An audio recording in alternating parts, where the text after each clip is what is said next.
할렐루야. 한번 따라 하실까요? 하나님이 생명의 비밀을 우리에게 알려주시기 원하십니다.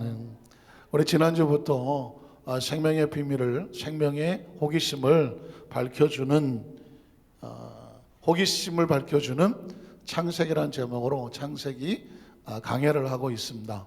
지난주에는 급조로 칠판도 가져오고 제가 그 자리에서 글씨도 쓰고 하다가 보니까 시간이 조금 많이 지체가 되더라고요. 그래서 기도하는 가운데 어제 제가 그냥 미리 좀 말씀에 영감이 되는 것들을 다 정리를 해서 적어놨더니 칠판이 빽빽하네요. 빽빽하는데 대신에 직접 쓰지 않고 대신에 써 있는 것을 말씀을 드리면서 하면 조금 더 쉽지 않을까. 지난주에는 생명과 창조에 대해서 말씀을 나눴죠. 한번 따라 하실까요? 생명과 창조. 생명은 왜 존재하는가? 왜냐하면 우주 만물에 있는 모든 것들을 가만히 보니까 무엇을 위해서 존재하더라? 생명을 위해서 시존재하는 겁니다. 하늘에 빛나고 아름다운 별이 있으면 뭐합니까? 태양은 누구를 위해서 존재하고 달은 무엇 때문에 존재합니까? 우주는 왜 존재하고 시간은 왜 존재하고 공간은 왜 존재합니까? 이 모든 것들의 주인공은 생명이죠. 그 생명은 하나님의 형상과 모양을 닮은 하나님의 의도와 계획을 펼쳐나가는 하나님의 자녀들에게 주시는 축복의 선물이 뭐냐? 온 우주 만물이라는 것이죠. 그래서 생명과 창조에 대해서 말씀을 나눴다면 오늘은 두 번째로 생명과 말씀에 대해서 오늘 나누려고 하는데 여러분이 조금 잘 보이시나요? 자, 한번 따라 하시겠어요? 제2강 생명에 뭐가 있다면? 주인이 있다면. 생명의 주인이 있다면 뻔한 대답 같지만 과연 생명의 주인이 있다면 구체적으로 생명은 누가 주인일까 하는 것을 성경 속에서 한번 찾아보기를 간절히 소원합니다. 자, 창세기 1장 1절에 한번 리마인드를 해보면 최초에 하나님이 천지를 창조하시니라 했습니다. 그러니까 창세기에서 가장 중요한 단어는 뭐냐면 태초라고 하는 단어입니다. 태초. 공교롭게도 요한복음 1장 1절에도 태초라는 단어가 등장을 하고 있습니다. 그러니까 태초라고 하는 단어를 우리가 정확하게 개념을 이해하지 못하면 사실은 왜 사는지 모르겠어요. 제가 이만큼 많이는 안 살았는데 인간의 생명이 태초라는 단어의 개념을 모른다고 하면 사실상 왜 사는지를 모르는 거죠. 왜냐하면 이 태초라고 하는 단어는 아주 중요한 의미가 있는데 태초 하나만 동작하는 것이 아니라 태초 이전이 있어요. 태초 이전. 그리고 태초 그 시점이 있고 그 다음에 태초가 이후의 삶이 있는 것입니다. 그러니까 태초라는 단어는 스스로 혼자 존재하지 못합니다. 시간이 딱 출발하는 그 순간이 있다면 시간 출발하기 이전에 태초 이전이 있는 것이고 그 다음에 태초가 이제 시작됐으니까 시간이 출발하는 태초 이후의 시간이 있습니다. 조금 쉽게 생각하면 저와 여러분이 태초와 같습니다. 저와 여러분이 태초. 이건 생뚱맞는 소리인가 모르지만 저와 여러분이 태초라고 생각을 해보십시오. 저와 여러분이 지금 태어났습니다. 그리고 살다가 이 세상을 떠납니다. 생명이 존재하는 기간이 있죠. 각자 100년이 되겠고 되겠지만 그러면 이렇게 물으십시오. 저와 여러분의 출생 이전은 뭐예요? 출생 이전. 태어나기 이전에 우리의 존재 모습이 압니까? 태어나기 존재하는 것들은 항상 존재하기 이전의 모습이 있습니다. 저와 여러분이 이 땅에 오기 전에 우리의 모습에 대해서는 아무도 모릅니다. 인간은 자기의 존재 이전을 모릅니다. 막연하게 있었겠지 왜냐하면 있었기 때문에 지금 존재하지 않겠습니까? 또 반대로 우리가 이 세상을 떠나고 나면 어디로 갑니까? 어디로 가겠지 막연하잖아요. 중요한 건 뭐냐면 태초라고 하는 것은 태초 이전이 있고 태초 이유가 있는 것처럼 출생이라고 하는 건 저와 여러분도 사람이 존재하잖아요. 존재한다는 얘기는 존재 이전이 있을 것이고 존재 이유가 있는 거예요. 세상이 끝나고 나면. 자, 이런 것처럼 어떤 태초라는 개념 하나에 대한 정확한 개념을 가지고 있어야 이 세계를 우주를 이게 속에서 뭐지라고 보는 것이 아니라 우주 바깥에서 우주를 내려다보면서 삶이 이런 것이구나, 인생이 이런 것이구나, 세상은 이런 것이구나 라는 것을 깨달아지게 되는 것입니다. 그래서 창세기 1장 1절은 아주 중요한 단어입니다. 태초에 하나님이란 존재가 모든 것의 중장이니까 하나님이 천지를 뭐라고 말했죠? 우리가 살고 있는 모든 공간이라고 말했죠. 그러니까 이 공간도 잘 보십시오. 공간도 우주가 생기기 이전 있겠죠. 그 다음에 우주가 지금 존재하고 있죠. 우주 나이가 몇 살이나 될까요? 무슨 몇만 년 뭐라고 있죠. 그러나 계시록에 보면 이 우주가 하늘이 말리고 라는 표현을 씁니다. 다시 말해서 그리스도의 심판 때가 오면 하늘이 말린다는 얘기는 뭐냐면 우주 전체의 존재가 사라질 수도 있는 것입니다. 그러면 그때 다가오는 게 뭐예요? 새 하늘과 새 땅이라고 말하는 겁니다. 하늘과 땅은 뭐죠? 우주를 말하는 거예요. 공간을 말하는 것입니다. 그런데 지금 살고 있는 이 3차원의 공간이 아닌 새로운 하늘과 새로운 땅이 있다. 그래서 지금 신천지, 새천지 하는 이유가 뭐냐면 새 하늘과 새 땅을 말하지 않습니까? 그런데 이제 공교롭게도 여호와의 증인들 같은 경우는 이 새 하늘과 새 땅이 지구에서 벌어질 줄 알아요. 지구에서. 어림도 없는 이야기입니다.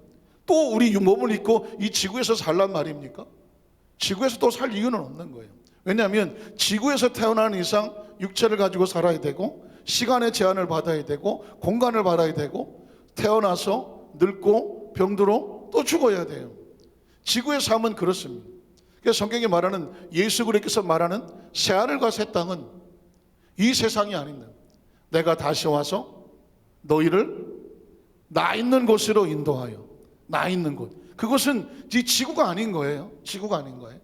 이 우주가 아닌 거예요. 다시 말해서 3차원의 세계가 아니어야 되는 거예요. 나 있는 곳은 예수 그리스도의 부활과 승천 이후에 영원한 곳, 시간과 공간의 제한을 받지 않는 새 하늘과 새 땅이라고 하는, 새 땅이라는 것은 영원한 곳에서 어떻게 사느냐? 영생을 산다는 거예요. 영생. 그러니까 존재적으로 기독교인들은 이 부분에 대해서, 이 부분에서 정확한 인식이 없으면 그냥 종교인 거예요. 마음의 위로, 마음의 안식, 또 마음에 주시는 어떤 평강, 이런 걸 가지고 잠시 마음은 평안할지 모르지만 인간의 존재적으로 하나님께서 우리에게서 하시고자 하는 영원한 생명에 대한 그 가치와 목적은 모르는 거예요. 그래서 제가 이렇게 칠판을 써서 글자를 미리 다 적어 놓는 이유는 뭐냐면 우리가 한 단어를 알아도 설교 씨가 설교로 이렇게 막 선포식으로 설교로는 이해가 안 돼요. 할 수는 있어. 해왔어요. 그런데 그냥 자꾸 스쳐 지나가거든요. 시각적으로 또는 청각적으로 제가 이 태초라는 단어를 말씀을 드리는데 이 태초가 창세기 1장 1절에 태초라는 단어가 나오고 천지가 나오는 같은 의미인데 그런데 이게 요한복음 1장 1절에 보면 1장 1절에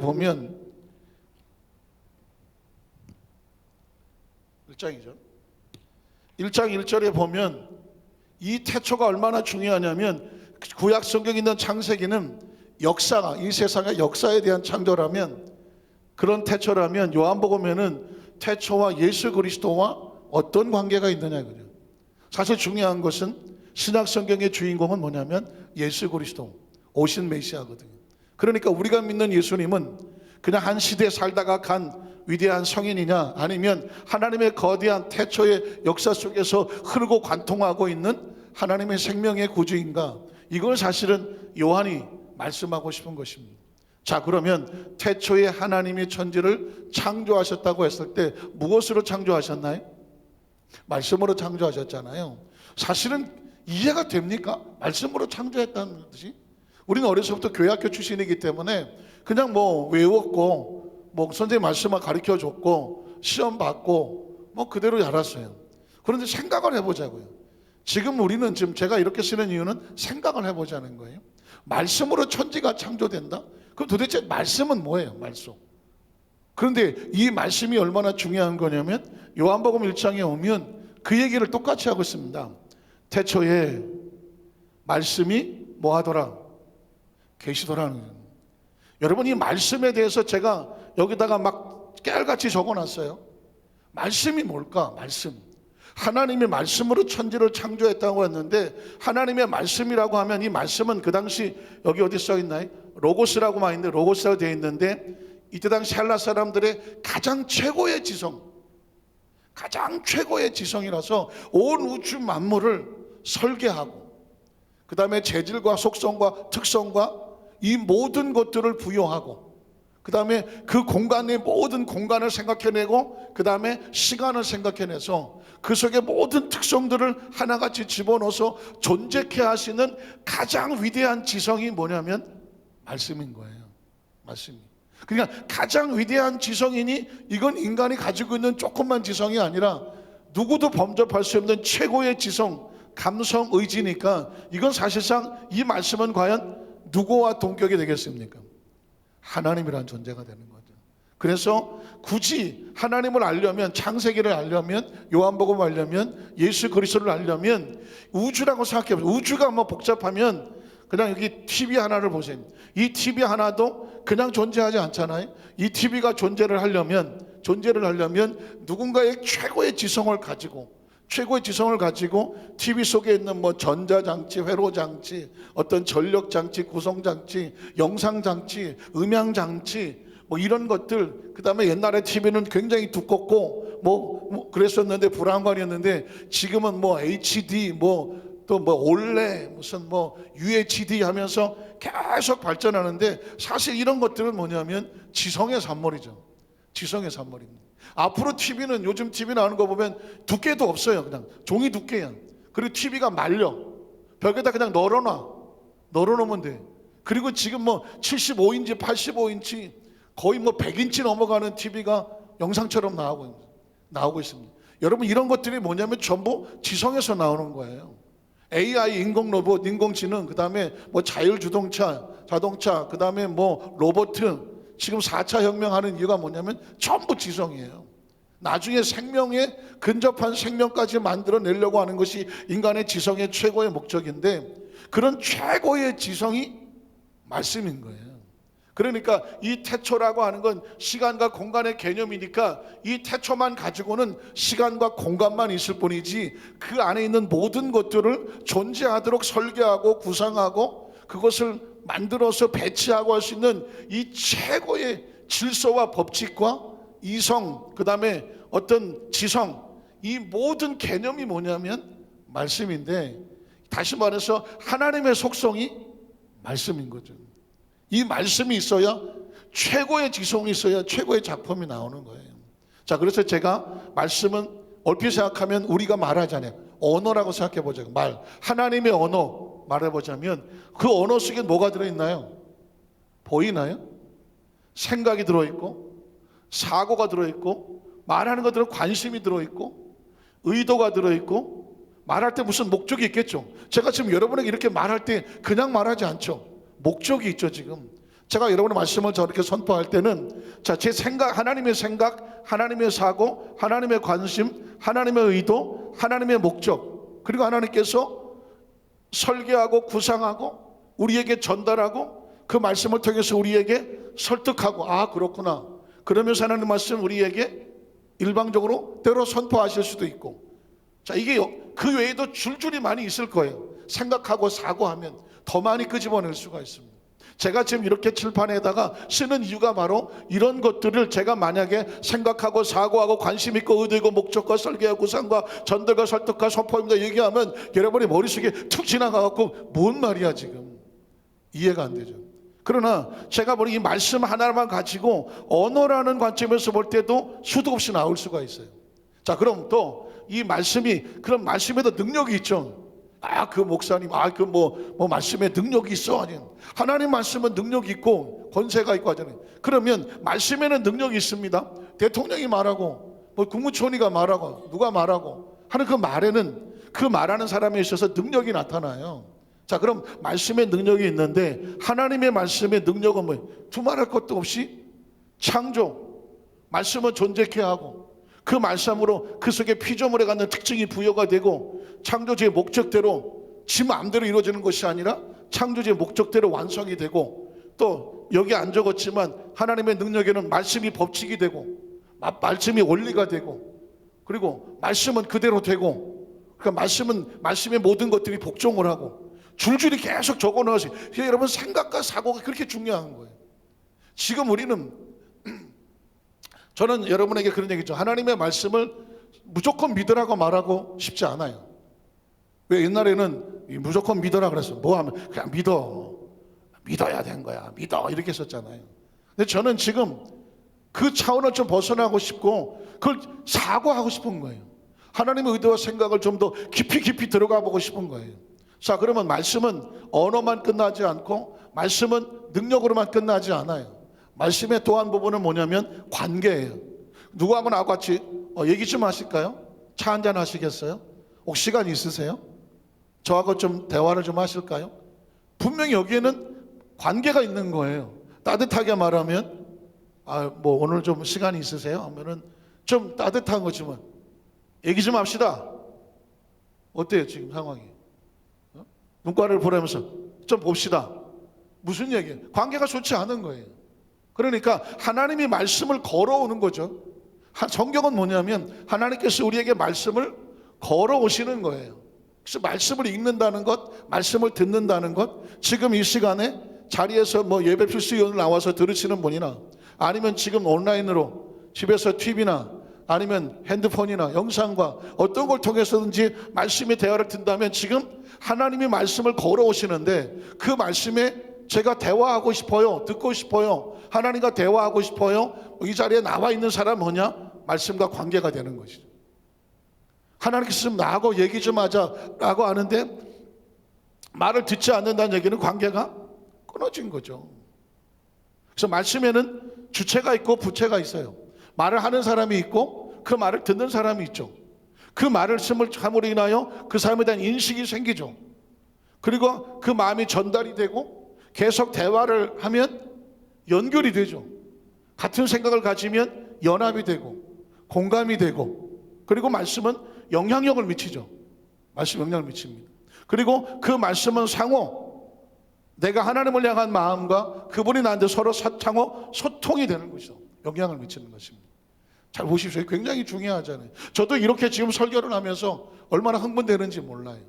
왜냐하면 강단에서 설교를 하고 이렇게 이제 이게 없이 그냥 언어로만 설교를 하려고 하면 하고 싶은 이야기는 막 태산과 같은데 그걸 표현해 내려고 하니까 시간은 제한되어 있고 또 언어의 표현 능력도 제한되어 있고, 그 여러분이 중요한 것은 아무리 제가 뭐 계알같이 주옥같이 얘기를 해도 여러분의 눈빛이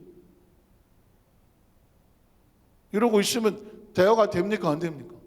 전달이 됩니까 안 됩니까? 아무리 그래도 듣는 사람이 무슨 얘기야 이해가 안 되고 듣는 사람의 접수가 안 되고 공감이 안 되고 그러면 사실은 의미가 없는 거예요. 그래서 하나님의 말씀은 우리에게 이렇게 선포가 되지만 우주 전체가 그 말씀을 듣지 않으면 공허한 것입니다.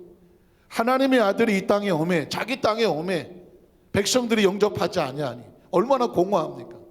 하나님의 아들이 육신을 입고 이 땅에 자기 땅에 왔는데 백성들이 영접하지 아니하니 얼마나 공허하냐고, 얼마나 외롭냐고. 그런데 그때 영접하는 자가 나오는 거지. 공감하는 자가 나오는 거죠.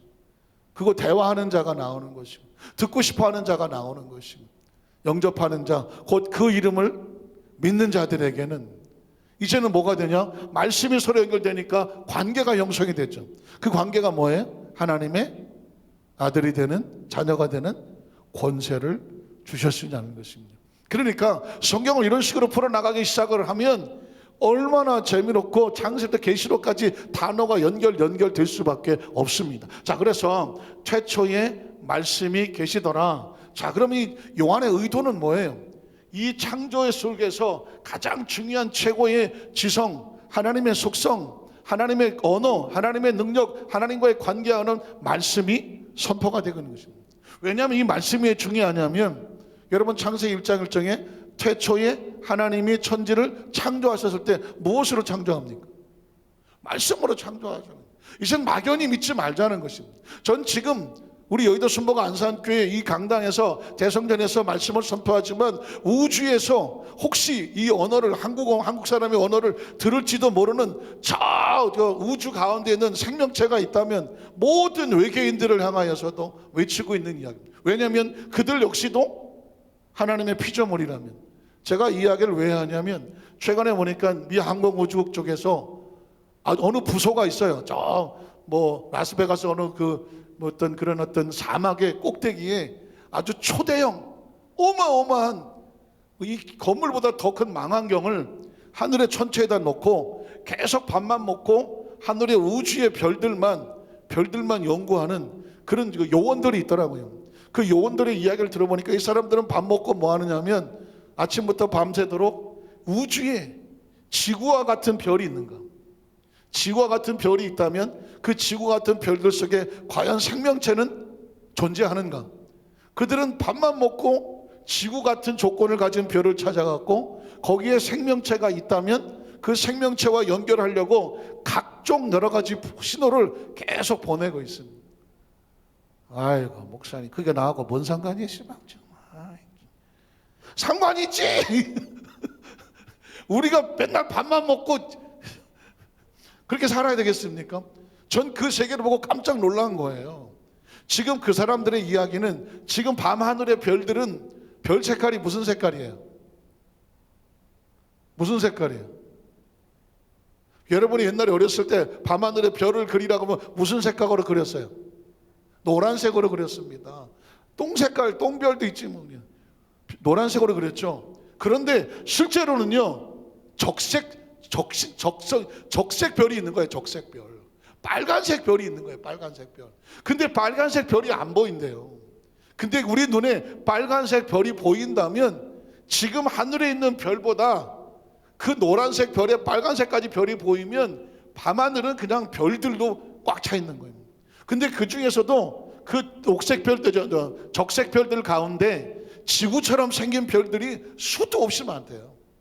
그러니까 그 망원경을 가지고 거기에 정말 공기가 대기가 있고 수소와 질소 이런 관계가 있어서 자연 생명체가 살아갈 수 있는 물이 있으며 뭔가 살아갈 수 있는 어떤 조건이 되느냐, 그거 찾는 조건이 많아요. 근데 그 사람들은 생각합니다. 이 어마어마한 우주 가운데 지구처럼 생긴 별들이 그렇게 많은데 과연 생명체가 없겠느냐. 만약에 있다면 우린 감사하지. 친구 아닙니다. 왜냐하면 그 역시 하나님의 말씀으로 창조된 세계니까 아직 우리가 발견을 하지 못해서 그렇지. 그래서 지금 계속해서 여러 가지 신호를 보내요. 야, 여기는 지구, 여기는 지구, 계속 신호를 보내는데 저쪽에서 만약에 사인이 맞아서 알아들어서 만약에 연락이 온다고 하면 앞으로 22세기, 23세기에는 이 우주에서 발견된 외계인들과의 어떤 관계가 연결된다면 엄청난 새로운 발전이 오겠죠. 별로 관심이 없는 거예요 지금.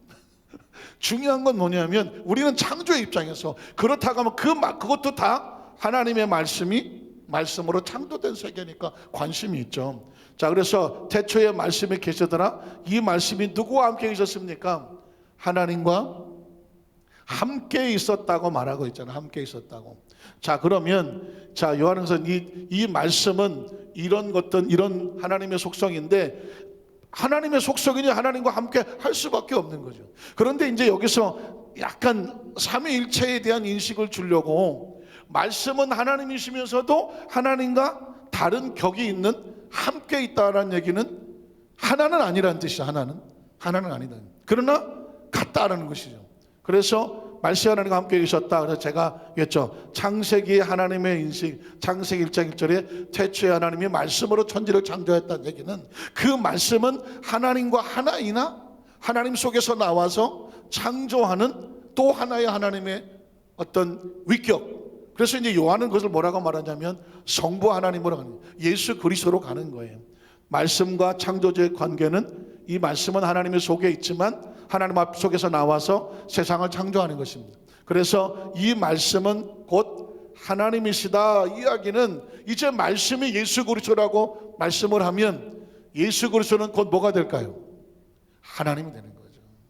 예수 그리스도가 왜 하나님이냐를 지금 요한복음에서 요한은 이 태초에 말씀과 창조를 거기에 놓고 하나님이 말씀이다. 그러면 말씀이 하나님이다. 그러면 말씀이 예수님이면 예수님이 누구예요? 하나님이다라는 얘기를 논리적으로 얘기를 하고 있는 것이죠. 자, 그래서 요한복음 2장에 보면 이제는 그가라고 말해요. 그가 누구예요? 말씀이죠. 말씀. 아까 말씀. 이 언어 능력, 이 모든 것들을 관계하는 그 말씀이 태초에, 다시 또 태초가 나오죠. 이젠 여러분 태초 그러면 이제 머리에 좀 확 박히죠. 태초. 뭔 식초요, 또 뭐 태양초요, 뭐 혹시 아직도 태초가 안 됩니까? 태초? 보통 사람들은, 아니 짐승은 그럴 거예요. 짐승은 태어나서 이성으로 살아갑니까? 본능으로 살아갑니까? 본능으로 살아갑니다. 먹고 살아야 돼. 잡아먹고 살고 새끼 낳고 잘 키우고, 그리고 언제 죽는지도 모르고 새끼들 잘 대고 하다가 자기 수명이 돼서, 아니면 그 전에 잡혀서 죽어요. 그냥 이게 동물이야. 동물. 인간은 본능으로만 사는 것이 아니라 생각으로 살아. 생각. 하나님이 주신 생각, 지성과 감정과 의지를 가지고 절제하기도 하고 스스로 참기도 하고 노력하기도 하고 애를 쓰기도 해. 그게 인간이에요. 그러면 인간의 생각 속에는, 생각은 4차원이라 하나님이 주신 생각은 인간이 하나님을 창조주를 생각해. 창조주를 의식을 하고 창조주에서 관심을 갖고 창조주의 그 생각까지도 같이 공감을 하면서 그 창조주를 인식을 해내. 신앙이란 뭐예요? 하나님을 인식해내는 것이죠. 여러분은 태어나서 얼마 만에 엄마 아빠를 인식했어요? 나는 태어나자마자 바로 우리 엄마인 줄 알았다. 혹시 없습니까? 그럼 왜 엄마라고 그래? 어린아이가 태어나서 얼마 안 있어서 엄마 아빠라는 것을 인식해낸다는 것은 굉장히 중요한 거죠. 만약에 평생을 살았는데 이게 우리 엄마인가? 우리 아빠인가? 인식이 안 되면, 인식이란 굉장히 중요한 거예요. 인간이 하나님을 인식해낸다? 그래서 크리스천은 참 조심스러운 단어지만 인간으로서 최고의 지성에 하나님의 복을 받은 사람입니다. 인간이 인간에 대한 학문을 아는 거는 훌륭한 거예요. 뭐 서울대학교 무슨 미국의 유명한 대학, 영국 유명한 대학교, 대학에 가서 천문학을 공부하고 생명공학을 공부하고 무슨 수학, 물리학, 언어학, 오케이. 어쨌다는 거예요. 그 모든 학문은 하나님이 만들어 놓으신 그 법칙들을 연구할 뿐이에요. 그 더 많이 알 뿐이야. 그러면 이 모든 학문의 위에는 누가 있는 거예요? 하나님 있는 것이죠. 하나님 있는 것입니다. 그래서 예전에 철학자들은 철학은 신학의 신여라고 그랬어요. 철학을 아무리 해봤자 철학의 마지막은 인간의 존재를 알고 싶어 하는 것인데, 인간의 존재를 알려면 끝은 누구예요? 창조주 하나님이죠. 그러니까 철학은 평생 연구를 해봐서 나는 누구인가 생각한다, 나는 거로 존재한다, 아무리 고민을 하고 사고를 해도, 중요하죠. 사고해야 되니까. 사고의 끝은 하나님입니다. 그러니 하나님을 아는 것은 신학이니까. 그러니까 모든 학문의 머리 위에는 신학이 있을 수밖에 없습니다. 하나님을 모르고 물리학을 말한다? 하나님을 모르고 과학을 말한다? 과학자는 성경을 과학적으로 비과학이라고 기억한다? 과학의 끝은 뭐예요? 결국은 창조입니다. 모든 학문의 끝은 창조입니다. 음악은 음악의 끝은 뭘 것 같아요? 음악이 자기 혼자 뚝 떨어지는 것 같습니까?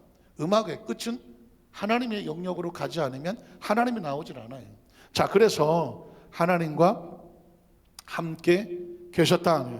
이 말씀이 이제 함께 계셨고 해서, 자, 여기서 이제 의도가 뭐라 그랬죠? 예수 그리스도가 말씀이면 창조주가 되고 예수님의 창조이심을 선포하려고 한다. 그래서 요한복음 1장 3절에 오면은 예수 그리스도를 창조주로 고백을 하는 것입니다. 만물이라고. 저는 참 조심스럽지만 제가 지난번에 창조와 생명에 대해서 얘기를 할 때에 만물이 뭐예요? 만물을 다 알 수가 없지만 어쨌든 지금 우리가 살아가는데 나를 둘러싸고 있는, 내 생명을 보존하기 위해서 나를 둘러싸고 있는 모든 공간, 하늘의 별, 태양, 바다, 강물, 저 무슨 저 시냇가에 뭐 우렁이 뭐 소라 뭐 요즘 대방어 뭐 이런 모든 존재하는 만물이죠. 만물. 모르는 게 만물이에요. 자, 그럼 이 모든 만물은 어떻게 존재하는 거예요? 만물이 어떻게 존재하는 거예요? 지난번에 한번 얘기했죠. 나를 포함한 우주 3차원의 세계, 만물이 왜 중요하냐? 생명을 해서 존재하는 것입니다. 만물의 이유가 태양이 왜 존재할까요? 지구에 태양이 없으면 어떻게 돼요? 생명이 다 죽습니다. 뭐 태양만큼 모르겠지만 달이 없으면 어떻게 되는 거예요? 달이 없어도 생명의 위기를 못 느낄 거예요. 하늘의 별이 없다면, 뭐 공기가 없다면, 뭐 중력이 없다면, 지금 우리 사는 산이 없다면, 뭐 바다가 없다면, 동물이 없다면, 식물이 없다면, 이런 생각해 보셨습니까? 하나님의 창조 질서의 가장 중요한 것은 생명이 가장 살기 좋게 만들어 놓은 것입니다. 근데 지금 기후의 기후 문제, 그저께 문재인 대통령도 대통령 신년사 하면서 탄소 비율을 최대한 줄이겠다 이런 얘기를 했는데, 지금 탄소의 그 비율을 줄이지 않으면 지구는 곧 질식사합니다. 질식사. 그 지금 경유차, 휘발유 전부 대체하여 전기차 나오잖아요. 왜 전기차를 합니까? 탄소 발생을 줄이려고 하는 거예요. 좀 밑에 물하고 H2O 해갖고 수소차 나오지 않습니까? 이제 앞으로는 맨 수소차 합니다. H2O에서 물하고 산소 분리해갖고 수소는 물에서 만들어낼 수 있으니까. 다만 최대한의 값싸게 해갖고 그 한 번 넣었을 때 얼마 연비를 지금 따지고 있는 것인데, 곧 모든 차들은 경유차 사라집니다. 휘발유차 사라집니다. 전기차가 대체하고, 지금 미국의 테슬라에서 한국에다가 지금 차를 파는데 정부에서 6천만 원 이하짜리는 몇십 프로 지원해주고 7천만 원, 8천 이상짜리는 30%밖에 지원 못해주고, 그 지금 대한민국 정부하고 테슬라하고 굉장히 지금 갈등하고 좋지를 않아요. 왜냐하면 혹시 여러분 주식을 좀 아시는 분은 모르겠지만, 지금 작년에 최고의 돈을 많이 번 사람이 미국 테슬라의 창업주입니다. 또 한 사람이 있는데 어쨌든 테슬라입니다. 왜냐하면 이 테슬라는 전기 자동차 만드는 사람이고, 우리나라에 작년에 테슬라에서 그냥 무조건대로 막 내려와 갖고 우리나라에서 전기차 저걸 많이 해줬어요. 보조를 많이 해줬어요. 너도 나도 없이 테슬라를 많이 샀어요. 근데 올해부터 비싼 차는 보조를 좀 적게 해주겠다. 그럼 차가 다 팔리겠어요? 안 팔리겠어요? 덜 팔리잖아. 그러니까 테슬라가 화가 났다. 지금 아마 테슬라 주식 산 사람들은 미국에 대박을 쳤죠. 앞으로는 어떻게 될지 모르죠. 그럼 어쨌든 테슬라처럼 전기 자동차를 갑니다. 경유차, 휘발유차 다 문 닫게 됐습니다. 여러분 혹시 아십니까? 애플카 들으면 애플카? 애플? 컴퓨터 만드는 애플에서 자동차를 만듭니다. 왜냐하면 그래서 만든 차가 애플카라고 말해요. 과연 컴퓨터 만드는 애플이 그 차를 만드는 게 좋겠느냐, 지금 관심이 있겠지만 무슨 차 만들겠습니까? 결국은 전기차, 수소차, 자율주행하는 이런 차로 갑니다. 어쨌거나 이렇게 하는 이유가 뭐냐면, 만물이 살아야 생명이 삽니다. 쉽게 얘기해서 나무가 살아야 우리가 살고, 지구상의 동물들이 살아야 우리가 살고, 땅이 살아야 사람도 살고, 공기가 좋아야 사람도 살고, 태양이 조금만 뒤로 가면 얼어 죽고, 태양이 조금만 앞으로 오면 타서 죽고, 달도 마찬가지고. 어쨌든 이런 만물의 중요성도 알아야 되는 거예요. 만물은 누구를 위해서 존재하느냐? 생명을 위해서 존재하는 거다. 그런데 이 생명의 이 만물의 배후에는 하나님이 있으며 그로 말미암아 지은 바 되었다라고. 요한이 하고 싶은 얘기는, 만물은 말씀으로 지어졌으니, 말씀의 주체는 뭐냐? 창조주 하나님인데, 그 창조주 속에서 나와서 그 창조의 생명을 가지는 하나의 개체, 그게 누구냐면 이제 예수 그리스도를 말하는 것입니다. 지은 것이 하나도 그가 없이는 된 것이 없다는 얘기는, 이 세상의 어떤 것도 또 독자적으로 스스로 존재하는 것은 없다. 그러니 이 땅의 모든 것들은 피조물이죠. 피조물은 다시 원점으로 돌아가서 만들어진 존재는 주인이 있는 것이죠. 근데 제가 제목을 뻔히 하나님이 생명의 주인이지 창조주지 할 건데, 제가 이렇게 생명의 주인이 있다면 라고 타이틀을 붙인 것은 뭐냐면, 좀 더 구체적으로 하나님이 말씀으로 천지를 창조하셨다고 했을 때 그 말씀이라고 하는 것은 이런 엄청난 속성들을 가지고 있어야 되고, 이 모든 속성이 하나로 된 것이 바로 이제 다음에 나오면은 4절에 보면은 그 안에 생명이 있었고 예수 그리스도 안에 창조주의 이야기는 요한복음의 설피가 되는 것입니다. 그런데 제가 이 창세기 2강을 하면서 요한복음 1장 1절로 3절 말씀을 먼저 백그라운드를 말씀을 드린 이유가 뭐냐면, 말씀에 대한 개념을 알아야 이제 창세기 1장 3절에 가면, 이제 다음 주쯤 하겠죠, 결론에 가보면 1장 3절에 보면 하나님이 이르시되 하는 얘기가 나옵니다. 그거 얘기하려고 해서 여기까지 끌고 온 것입니다. 창세기 1장 3절 한번 보세요. 창세기 1장 3절. 여기 밑에 자막이 있었네. 자, 하나님이 이르시되 하고 있지 않습니까? 이 엄청난 거죠. 이제 여러분, 하나님이라는 개념이 있잖아요. 그러면 이제 그가 하나님이 이르시되 하면 뭐 했다는 얘기예요? 말씀 하시되.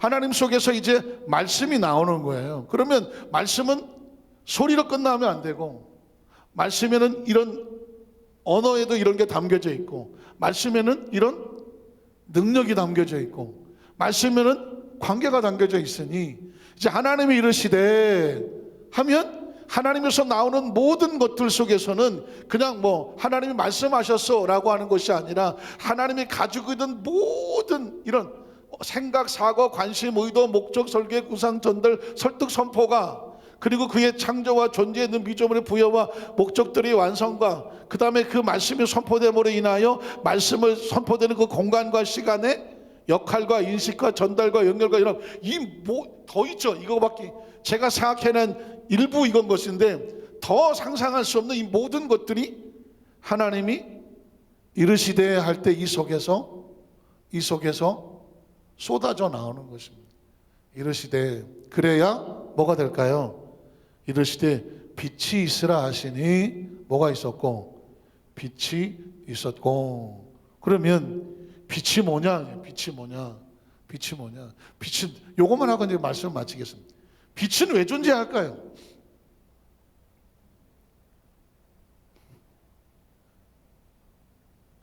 빛은 생명 때문에 존재하는 것입니다. 그러니까 생명이 존재하기 위해서 하나님이 가지고 계시는 모든 지성을 동원해 보시니, 빛이 존재하려면, 생명이 존재하려면 제일 먼저 뭐가 있어야 돼요? 빛이 있어야 돼요. 지구상에 빛이 없으면 생명이 살까요? 못 살잖아요. 빛이라고 하는 것은, 빛은 생명으로 해서 존재하고, 빛의 속성은 생명으로 해서 속성을 갖는 것이고, 빛의 성질은 생명 때문에 있는 것이고, 지금 이 인류 역사 속에서 오직 인간만이 무엇을 이용해서? 빛을 이용해서 지구를 다스리고 있잖아요. 코끼리, 사자, 표범, 빛을 이용하나요? 못하나요? 못하죠. 그래서 여러분, 늑대인간, 정글북 같은 것에 보면 그 아이가 그 늑대 속에서 자라갖고 나중에 호랑이와 싸우고 하는 그 디즈니에서 나오는 만화 영화에 또 보면, 결국은 이 동물들이 제일 무서워하는 것이 뭐냐면, 인간들에게는 빛나는 꽃이 있다. 동물들 생각이에요. 이 빛을 동물들이 인식을 못하니까 반짝반짝 화려하게 번쩍거리니까 꽃이라고 봤어. 동물들의 생각엔. 근데 무슨 꽃이냐면 빛이 나는 꽃이야. 근데 저 빛이 나는 꽃은 무서운 꽃이야. 산에 만약에 그 빛의 꽃이 떨어지면 산을 불태워 버리고, 사자나 코끼리나 얘네들도 거기 가서 털에 꽃이 묻었다? 타서 죽어. 그러니까 동물들이 인간에게 제일 무서워하는 게 뭐예요? 불이야, 불. 그걸 불덩어리를 이렇게 쇠에 담아서 세게 날라오면 총알이야, 총알. 그런데 동물들은 반사적으로 불을 무서워하고, 불의 속성은 빛인 거예요. 그런데 이 빛을 누가 사용하냐면 인간만 사용하는 거죠. 하나님으로부터 받아갖고. 그래서 제가 볼 때, 그전에는 제가 성경을 볼 때 하나님이 이르시되 빛이 있었으니 빛이 있었고, 빛이 있었습니다. 할렐루야. 아멘. 끝이지 뭐. 그런데 이제 좀 더 깊이 들어가고 싶은 거예요. 자, 빛이 존재한다면 이 빛은 도대체 어디서 왔으며 왜 있으며 어떤 성질을 가지고 있으며 어떤 목적이 있으며 어떤 영향을 가지고 있으며 결국 이 빛은 나중에 어둠을 밝히는 예수 그리스도가 이 세상을 밝히는 참 빛이 있었으니 나는 세상의 빛이라. 이 모든 이것들의 메시지는 뭐냐면 만물에 생명을 주신 분도 하나님이고 만물의 생명의 법칙이 있어야 생물들이 살아가는 것처럼 이 우주 안에 우리 인간은, 하나님의 자녀들은 하나님의 질서와 법칙과 하나님과 관계를 통해서 또 나가서는 하나님의 말씀을 통해서 영원한 생명을 얻을 수 있는데 그 말씀이 누구다? 예수 그리스도입니다. 그 얘기를 하고 싶은 것입니다. 오늘 간절히 바라기는, 오늘은 이제 생명의 호기심에 대한 것을 밝혀주는 창세기라고 했지만 이 창세기는 그냥 세상이 이렇게 창조됐대라고 하는 역사적 기술이 아니라 하나님께서 이 창조를 하시는 가운데 선포했던 태초, 말씀, 그 다음에 시간, 공간, 하나님 창조, 그리고 그 가운데 이제 빛을 만드셔야 되는데 그 목적, 이런 것들도 다 하나님의 깊은 사고 속에서, 구상 속에서, 설계 속에서 목적과 이유를 가지고 지금도 우리에게 설득하고 선포되고 있고 전달되고 있으니 이 말씀을 듣고 믿는 자는 하나님과 아름다운 관계가 연식이 되고, 그러면 내가 어떻게 살아야 되겠느냐 라고 하면서 생명에 대한 비밀을 알게 되죠. 아, 이렇게 살아야 내 생명을 잘 지키고 살겠구나. 오늘 여의도수 만살교 우리 모든 성도들이 이 말씀을 통해서 정말 하나라도 가만히 생각하니까 제가 또 지시봉 들고 막 이러고 있으니까 무슨 교육시키는 것 같은 그런 분위기라, 우리 성도님들께서 피교육생처럼, 원래 피자가 붙으면 배고프고 춥고 졸리거든요. 난 배고프다, 춥다, 졸립다. 졸렵지. 그래. 이게 따뜻하게 입어서 그래. 좀 춥게 입고 와요. 원래 대한민국 장교들도 예비군 같은 데 갖다 앉혀놓으면은 지휘관들 밑에 병사들 하는 사람들도 예비군복만 입혀놓고 갖다 놓으면 아이고 이게 어쩔 수 없어. 여러분, 근데 이걸 교육이라고 생각하지 마시고 여러분이 가지고 있는 이 말씀을 가르쳤던 것들을 잘 정리를 해서 이 관점을 가지고 앞으로 신앙생활을 할 때에 그냥 성경을 통째로 읽는 것도 중요한데 단어 하나 속에 담겨져 있는 하나님의 의도와 목적과 계획과 섭리와 비전과 꿈과 설계와 구상과 얼마든지 나올 수가 있어요. 하나님의 모든 것들이 정말 내가 생각해서 내 속에서 열매 맺기를 주님의 이름으로 축원합니다. 우리 잠시 기도하겠습니다. 하나님 아버지, 감사합니다.